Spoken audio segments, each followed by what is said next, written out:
Ya, saya Sani Roy Hansyah kebetulan ditunjuk atau diamanai untuk memberikan pengantar atas kegiatan pada pagi hari ini yang tadi disebut Bu Nila adalah monitoring dan evaluasi. Tapi kalau tidak salah di sesi awal itu ada semacam pengendaliannya begitu ya. Jadi siklus pengendaliannya seperti apa. Dan mohon izin saya akan paparkan meskipun semalam juga sudah saya cek dan sudah saya kirimkan melalui Mbak Reza atas apa yang kemudian akan saya paparkan pada pagi hari ini gitu. Ya mudah-mudahan sudah terlihat ya Bapak Ibu.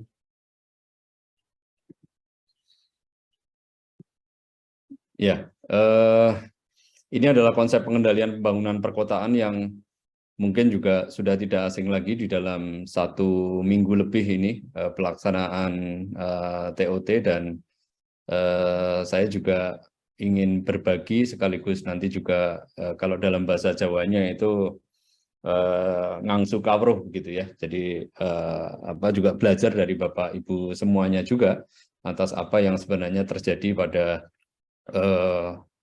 kasus-kasus atau pembelajaran-pembelajaran atau juga mungkin banyak hal yang terjadi di perkotaan yang mungkin saja tidak hanya di Jawa tetapi juga di luar Jawa karena kita paham juga ada pergeseran-pergeseran paradigma yang mungkin nantinya juga akan membuat di luar Jawa itu juga menjadi semakin mengkota begitu. Ya, ini adalah konsep pengendalian pembangunan perkotaan yang mungkin Bapak Ibu silakan saja dibaca begitu dan saya pikir saya hanya akan menggarisbawahi saja atas apa yang mungkin kita bisa diskusikan nantinya. Yang jelas bahwa mungkin ini bukan skalanya TOT begitu karena capaian pembelajarannya adalah mampu mengerti definisi, prinsip dan konsep dalam pengendalian, tapi ini lebih merefresh gitu ya, menyegarkan, mampu mengingat kembali atau menyegarkan kembali definisi, prinsip dan konsep begitu. Dan kemudian juga yang kedua peserta itu nantinya juga Bapak Ibu mestinya mampu mengidentifikasi ragam dan perangkat pengendalian yang sesuai diaplikasikan. Jadi dan ini mestinya juga sangat kontekstual, sangat kasuistik begitu atas apa yang mungkin saja terjadi pada wilayah-wilayah perkotaan yang mungkin tipe dan ragamnya juga tidak bisa uh, disamaratakan begitu. Kemudian yang ketiga adalah kita akan melihat faktor-faktor apa yang paling berpengaruh atau mungkin juga dominan di dalam pengendalian itu. Apalagi kalau konteks pembangunan perkotaan di Indonesia mungkin juga kita pahami bahwa mungkin belum se-advance apa yang elemen atau mungkin juga instrumen pengendaliannya belum secanggih atau mungkin sistematik dengan konteks pengendalian yang ada di luar sana misalnya. Atau mungkin juga budaya dalam hal ini, faktor-faktor yang lain juga akan sangat berpengaruh pada apa yang kita nantinya diskusikan gitu. Nah, ada beberapa hal yang di sini saya coba untuk tuliskan, tetapi tentu saja ini tidak menutup kemungkinan untuk bisa diperdalam lagi, atau mungkin juga Bapak Ibu karena nantinya juga tadi seperti yang saya dengar bahwa nantinya akan bisa mengembangkan ini lebih jauh, apalagi dengan konteks atau konsep yang sesuai dengan kebutuhan-kebutuhan yang ada di daerah atau mungkin di wilayah di mana Bapak Ibu nantinya jadi pelatih begitu. Kemudian ada proses, ada ragam, kemudian ada yang saya contohkan ini operasionalisasi via zonasi yang mana memang diskusinya selalu saja menarik begitu ya, apalagi sekarang kita punya Undang-Undang Cipta Kerja, kemudian ada PP turunannya 21 tahun 2001 juga, kemudian juga ada permen yang mungkin sudah relevan untuk ditindaklanjuti bagaimana detail tata ruang maupun RTR yang lain, atau bahkan mungkin juga sampai pada mekanisme OSS dan sebagainya yang sekarang ini sudah beralih kepada kecepatan mungkin, atau juga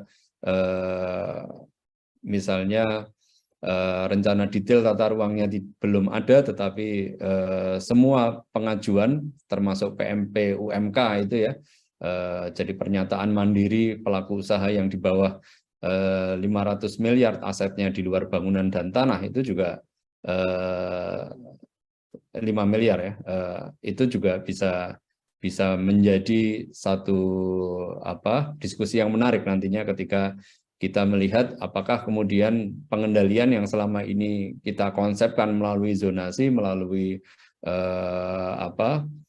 daya dukung, daya tampung dan sebagainya, yang kemarin mungkin Bapak Ibu juga sudah mengulik satu persatu, ini akan tepat begitu. Jadi apalagi kalau di dalam konsep perkotaan di Indonesia yang saya pikir juga sebenarnya tidak mungkin bisa disamaratakan begitu ya. Karena kasus-kasus yang terjadi di Papua misalnya, bagaimana misalnya mereka masih berpindah ladang atau bahkan mungkin berpindah permukimannya, itu tidak serta-merta gampang untuk kemudian menzonasikan, sehingga zonasinya adalah zonasi yang definitif, yang kemudian tetap dan sebagainya. Ini yang kita hadapi. Jadi bagaimana kita ini sekarang mungkin juga menjadi garda depan, bagaimana nantinya Bapak Ibu bisa menjelaskan atau bisa memberikan satu wawasan bagaimana konsep-konsep pengendalian ini tepat dan bisa operasional di konteks yang mungkin akan berlainan, akan beragam begitu. Ya, kita tahu ya Bapak Ibu, kontrol itu adalah bagian dari planning proses, jadi planning POAC itu ya, kalau ini akan saya lewati saja. Dan sekarang ini kalau kita, ini saya ambil dari sustainable tourism, tetapi kelihatannya juga menarik untuk kemudian kita diskusikan. Jadi bagaimana pengendalian itu atau urgensi pengendalian, kalau di dalam aturan yang baru itu ada zona kendali, ada zona kemudian dorong gitu ya, ada yang didorong, ada yang kemudian dikendalikan. Nah ini tetapi dalam setiap zona itu sebenarnya juga perlu dikendalikan, mestinya seperti itu kalau menurut pendapat saya. Jadi meskipun ada zona promosi atau zona dorong, tetapi sebenarnya ada sekian persen yang mestinya itu pada saatnya nanti perlu dikendalikan. Sementara yang mungkin sekarang ini disebut zona dorong itu juga ada beberapa hal yang mungkin saja perlu di zona kendali saat ini, mungkin saja ada beberapa yang perlu didorong begitu. Nggak tahu nanti, atau mungkin juga saat ini tetapi di aspek lain, atau mungkin juga di beberapa wilayah atau mungkin bagian dari wilayah yang dalam satu zona kendali itu. Jadi ini adalah contoh saja di Yunani, ketika mereka juga saat ini mungkin sampai pada Borobudur juga ya Bapak Ibu. Jadi 2-3 tahun lalu kita juga sempat berdiskusi atau mendiskusikan bagaimana jumlah wisatawan di Borobudur itu kalau tidak oke, maka akan mengancam bagaimana status dari heritage conservation sites yang ada di situ begitu ya.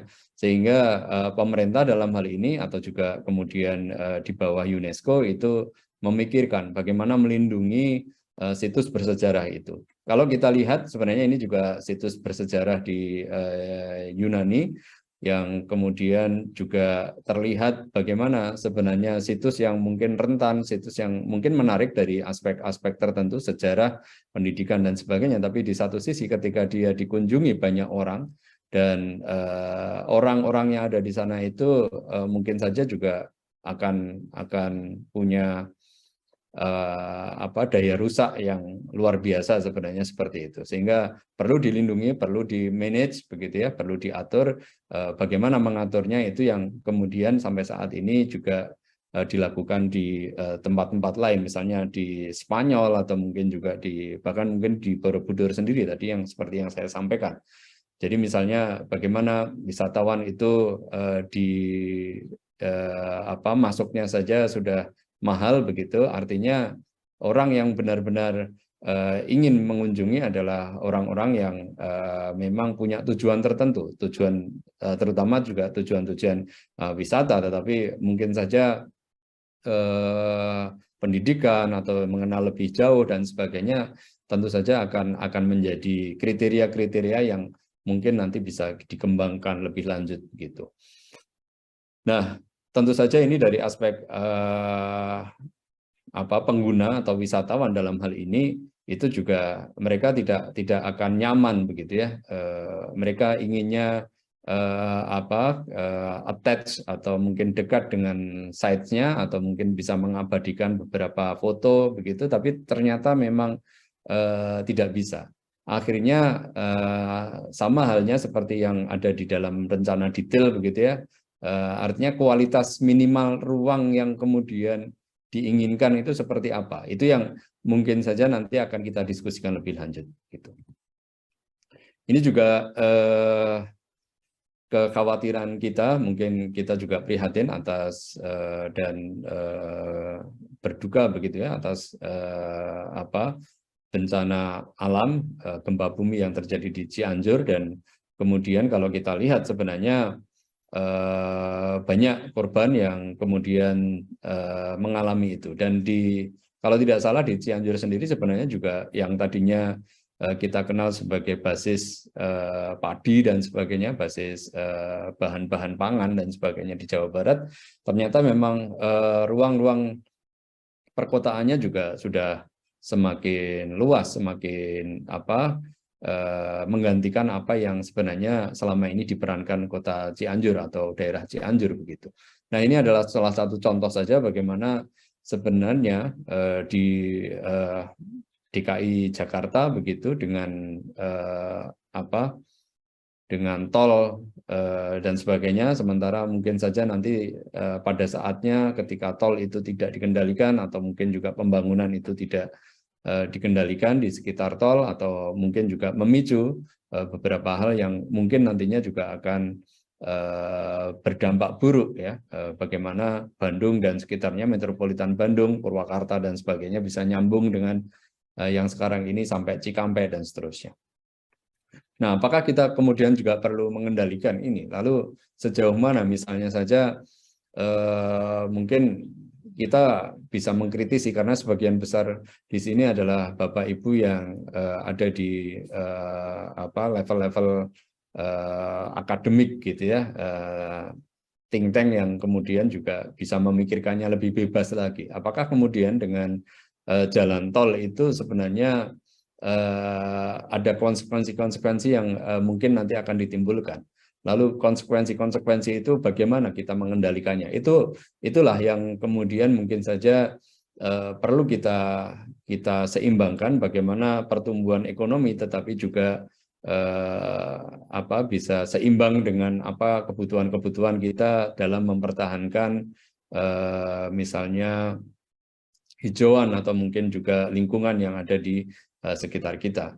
Jargon-jargon misalnya green economics dan sebagainya, apakah memang benar-benar sudah terwujud atau tidak dan sebagainya. Ini adalah diskusi-diskusi yang mungkin nanti bisa selaras dengan apa yang kita diskusikan. Gitu. Ini juga sama, bagaimana sebenarnya tepat atau tidak ketika Yogyakarta pada saat itu, Bapak Ibu, tahun 70-an itu sebenarnya built environment-nya atau built area-nya itu belum sampai, jadi yang garis hitam itu adalah garis luasan kota Yogyakarta yang hanya sekitar 32,5 kilometer persegi, jadi 5 kali 6,5 begitu ya, itulah Yogyakarta. Dan tahun 70-an sebenarnya kalau kita lihat di di pink color itu, maka kita mempunyai luasan yang belum 100% itu memenuhi wilayah administrasi kota Yogyakarta. Nah, tetapi kemudian pada saat tahun 80 memang ada gerakan-gerakan pertumbuhan tidak hanya di utara yang cenderung sedikit begitu ya, tetapi di selatan juga. Artinya memang kalau utara memang sudah agak mepet begitu, tapi yang selatan memang kemudian tumbuh gitu. Nah, ini yang kemudian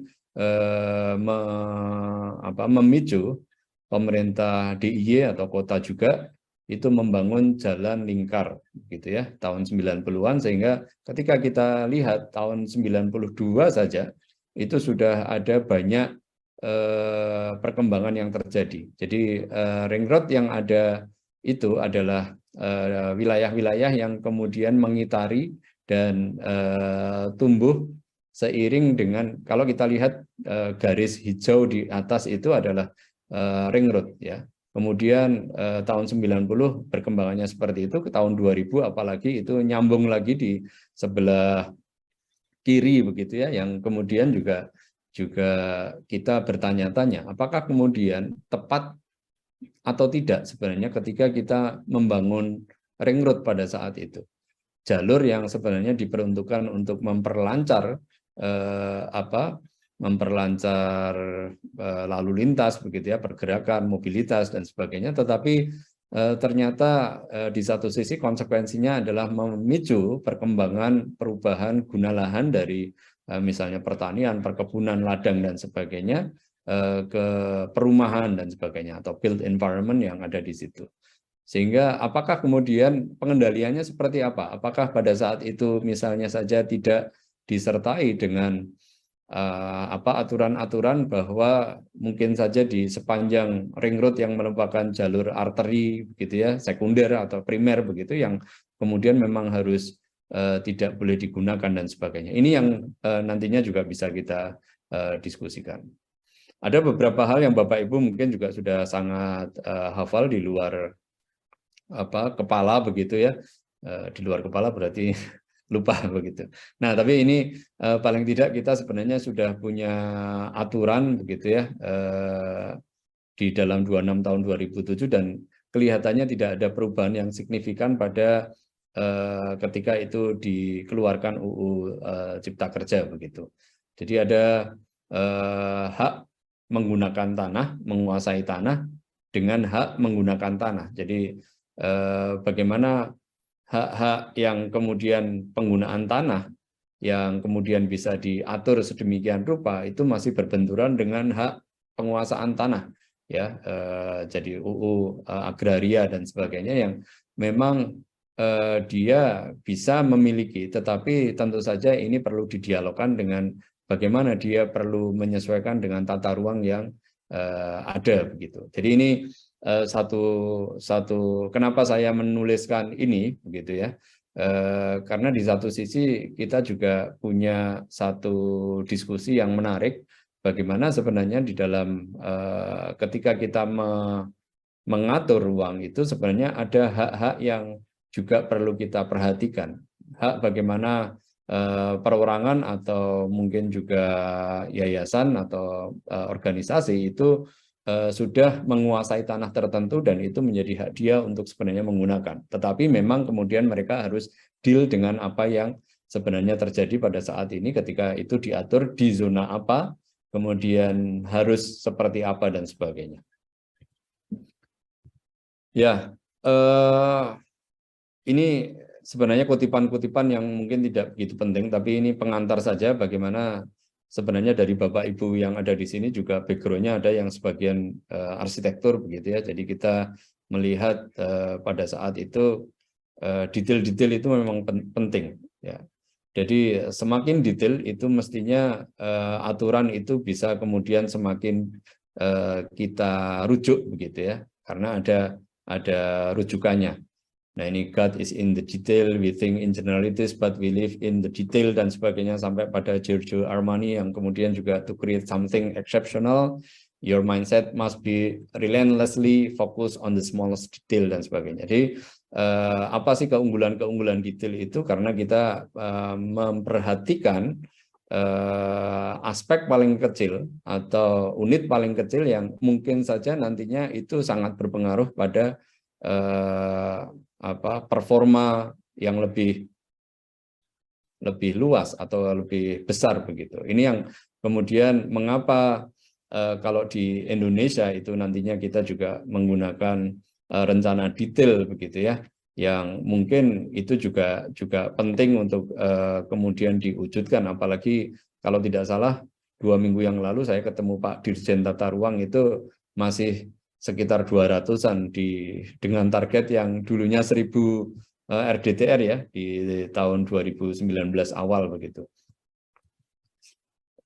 Nah, saya menggarisbawahi saja bahwa sebenarnya pengendalian adalah satu kegiatan manajemen yang menjamin rencana yang telah digariskan itu berjalan sesuai yang diinginkan.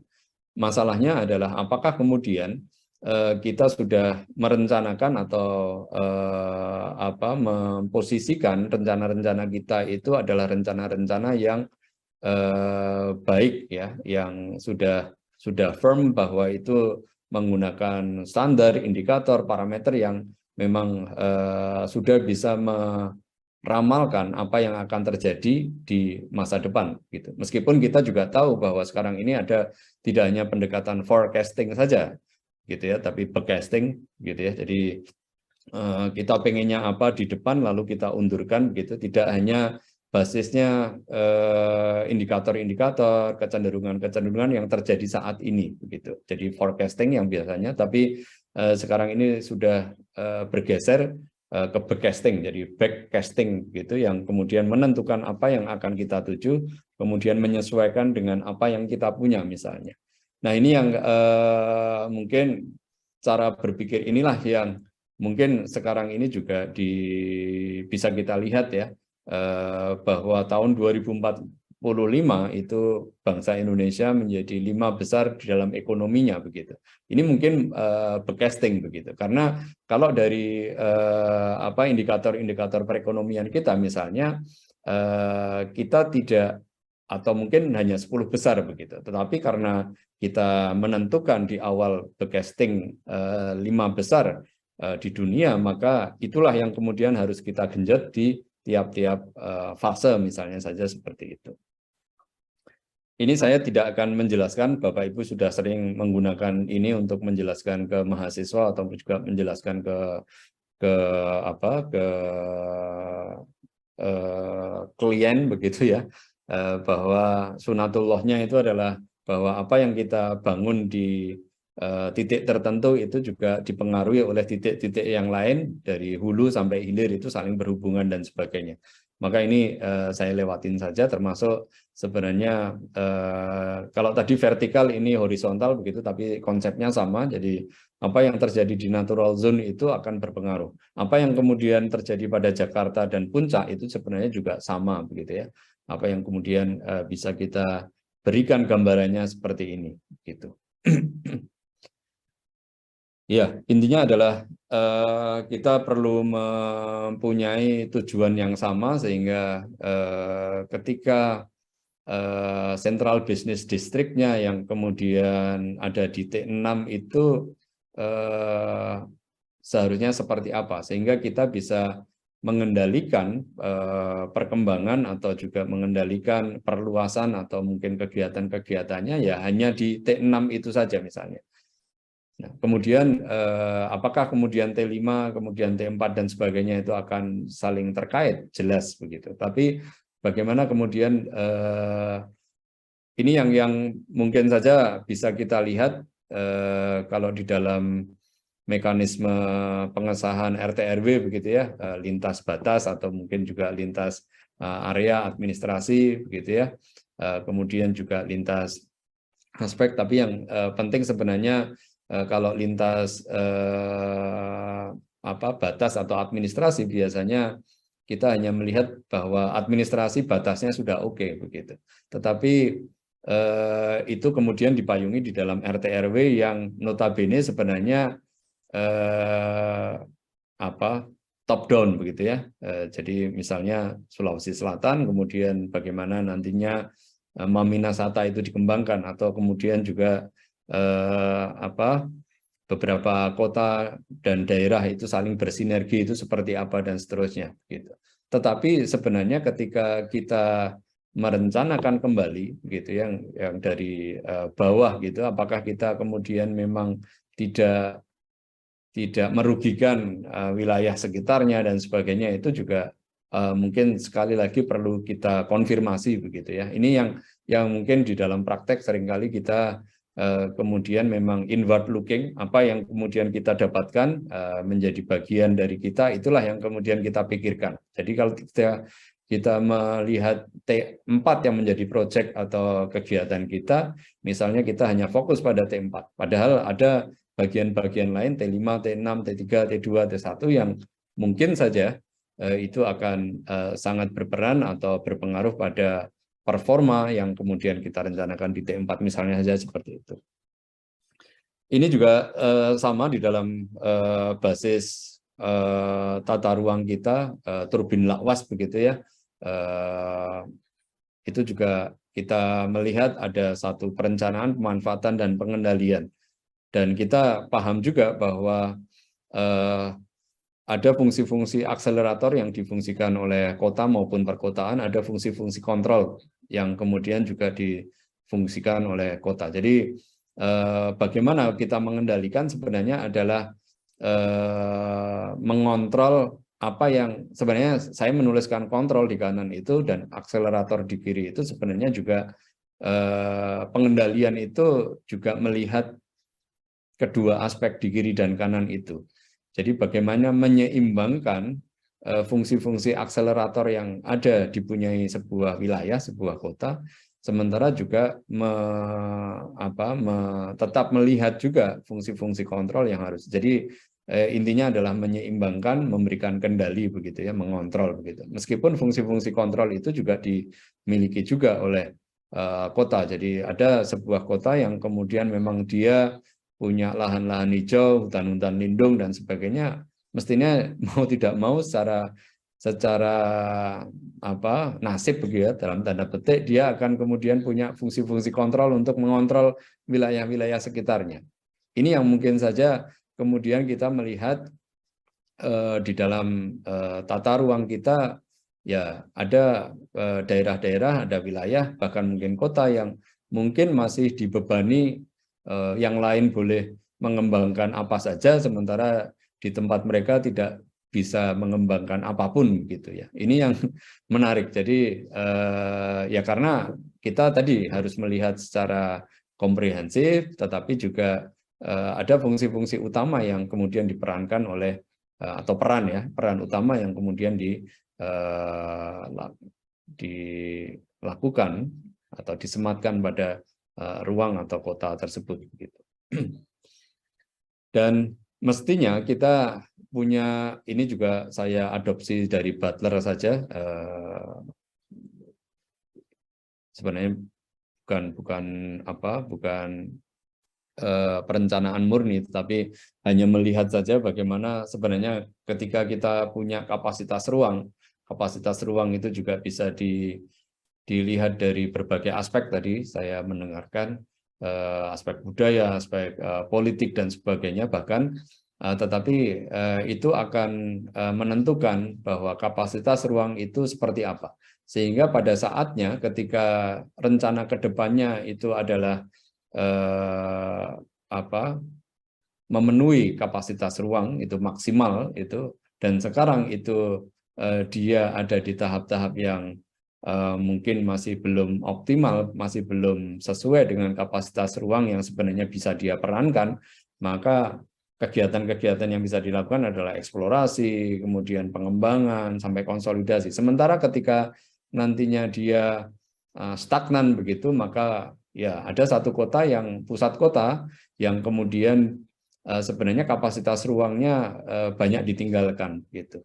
Sehingga kita melihat bahwa sayang ketika kapasitas ruangnya sangat istimewa begitu, tapi banyak ditinggalkan penduduknya, banyak tidak diacuhkan penduduknya, maka yang terjadi adalah kekumuhan misalnya atau ketidakberdayaan dan sebagainya, sehingga yang terjadi adalah kita perlu merejuvenasi atau meremajakan, revitalisasi dan sebagainya, sehingga dia akan memenuhi kapasitasnya lagi. Gitu. Sementara itu yang bisa kita lihat di dalam apa yang selama ini kita